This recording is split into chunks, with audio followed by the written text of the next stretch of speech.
જય દ્વારિકાધીશ મિત્રો, આજની આપણી આ વાર્તામાં તમે કોર્ટમાં ઊભા હોય અને જસ્ટ કલ્પના કરો કે એક દિવસ કોર્ટમાં જજ કહે કે તમારી અડધી સેલરી હવે તમારી પત્નીને આપવી પડશે અને તમે 7 દિવસમાં તમારું ઘર ખાલી કરવું પડશે. શું પસાર થશે પતિના દિલ પર જ્યારે જેને માટે બધું જ કર્યું હોય એ જ તમને લૂઝર કહીને છોડીને જતી રહે? શું માણસ મનમાં ને મનમાં તૂટી જાય છે કે પછી એ જ દુઃખ તેને બનાવે છે કંઈક એવું કે જેની કોઈ કલ્પના પણ ન કરી શકે? આજે અમારી ચેનલ પર એક એવી વાર્તા જે તમને અંત સુધી વિચારતા રાખશે. એ દિવસ જ્યારે કોર્ટના એક જ નિર્ણયે અવિનાશનું બધું જ છીનવી લીધું. દર મહિને 50,000 રૂપિયા અને 7 દિવસમાં ઘર ખાલી કરવા જવાનો જજનો અવાજ હતો. પણ એ શબ્દો અવિનાશના દિલમાં બોમ્બની જેમ પડ્યા. તે કોર્ટના વચ્ચે ઊભો હતો, આંખો સામે અંધારું. તેના દિલમાં ભય. 1,00,000ની સેલરી અડધી સીધી તેના ખાતામાં જશે. વૃદ્ધ પિતા ડાયાબિટીસ, પીડાયેલી મા દવાઓ, ભાડું, જીવન. તે ધીમેથી બોલ્યો, માય લોર્ડ, આ અન્યાય છે. પણ કોઈ સાંભળવા તૈયાર નહોતું.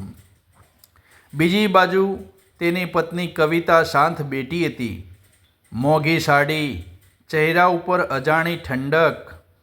6 વર્ષનું લગ્ન જીવન એની આંખોમાં એક પણ ક્ષણ માટે ન ઝળહળ્યું. અવિનાશ, તેનો પતિ, તેની સામે ગયો અને કહ્યું, શા માટે કવિતા? એણે ચશ્મા ઉતાર્યા અને કહ્યું, મારે લક્ઝરી જોઈએ હતી. આ શબ્દો સરી કરતાં પણ ધારદાર હતા. તેની પત્ની કહે, હું ઘૂંટાઈ રહી હતી તારી આ મધ્યમવર્ગીય દુનિયામાં. અવિનાશને યાદ આવ્યું, લોન લઈને અપાવેલો મોબાઈલ, જન્મદિવસ પર કરેલી ટ્રીપ, દરેક તહેવાર, સરપ્રાઈઝ. પણ એ બધું જ તેની પત્ની માટે ઓછું હતું. ત્યાં જ બહાર એક ચમકતી કાર આવીને ઊભી રહી. દરવાજો ખુલ્યો અને બહાર ઉતર્યો રાજીવ, એનો બોસ. કવિતા તરત એની પાસે ગઈ, હસતી, હળવી, મુગ્ધ. હવે હું ફ્રી છું એવું બોલી. અવિનાશની અંદર કંઈક તૂટી ગયું. તું એના માટે મને છોડી દીધો? કવિતાએ કહ્યું, હા, એક જ શબ્દ, પણ જીવનભર ગૂંજતો રહે એવું. એની સાથે રહેતા બિલોની ચિંતા નથી, પૈસા. ફરીવાર રાજીવ હસ્યો. લાઈફ એન્જોય કરવા માટે છે. એ બંને કારમાં બેસી ગયા. અવિનાશ રસ્તા ઉપર ઊભો રહ્યો, એકલો, ખાલી. પણ આ અંત નહોતો. 7 દિવસ પછી એણે ફેટ ખાલી કર્યો. 2 બેગમાં સમાઈ ગયું જીવન. નાનો ભાડાનો રૂમ, સવાર ઓફિસ, સાંજ માતા પિતાની સેવા. દર મહિને 1લી તારીખે 50,000 ટ્રાન્સફર. કેટલીક રાતે તે છત તરફ જોઈને વિચારતો કે શું ખોટા રસ્તે જઈને પૈસા કમાઈ લઉં?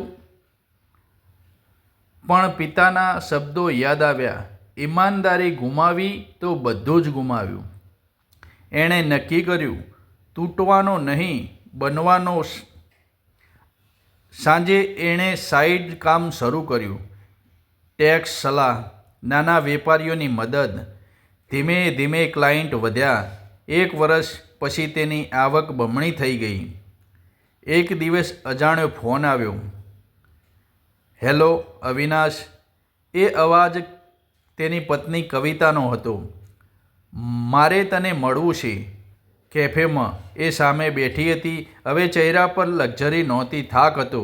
રાજીવે મને છોડી દીધી. શાંત સવાઈ ગઈ. હું ફક્ત ટાઈમપાસ માટે હતી. અવિનાશે એક જ પ્રશ્ન પૂછ્યો, એકવાર પણ વિચાર્યું હતું કે હું કેવી રીતે તારા વગર જીવીશ? કવિતાની આંખોમાં આંસુ આવી ગયા અને બોલી, માફ કરી દે, અવિનાશ ધીમેથી કહ્યું, માફ કરું છું, પણ પાછો વળતો નથી. સમય પસાર થયો. કોર્ટમાં ફરી કેસ ખુલ્યો. સત્ય બહાર આવ્યું. ખોટા આરોપો, ખોટા છલ, ખોટી લાલચ અલીમાની ઘટડી દેવામાં આવી અને અવિનાશ ફરી ઊભો થયો. મજબૂત, શાંત, આરામથી, નિર્ભય. 2 વર્ષ પછી તે સેમિનારમાં બોલતો હતો. જીવનમાં કોઈ તમને તોડી નાખે તો બદલો નહીં લો, પોતાને બનાવો. તાળીઓ પડી. તાળીઓથી ગુંજી ઉઠી. દૂર એક ખૂણે કવિતા શાંત બેઠી હતી. નજર મળી. આ વખતે દિલમાં દુઃખ નહોતું, માત્ર શાંતિ હતી. કારણ કે પૈસા સુખ આપી શકે છે, પણ શાંતિ નહીં. અને સત્ય હંમેશા જીતે છે. મિત્રો, તમને અમારી આ વાર્તા ગમી હોય તો અમારી ચેનલને સબસ્ક્રાઈબ કરજો. જય દ્વારિકાધીશ.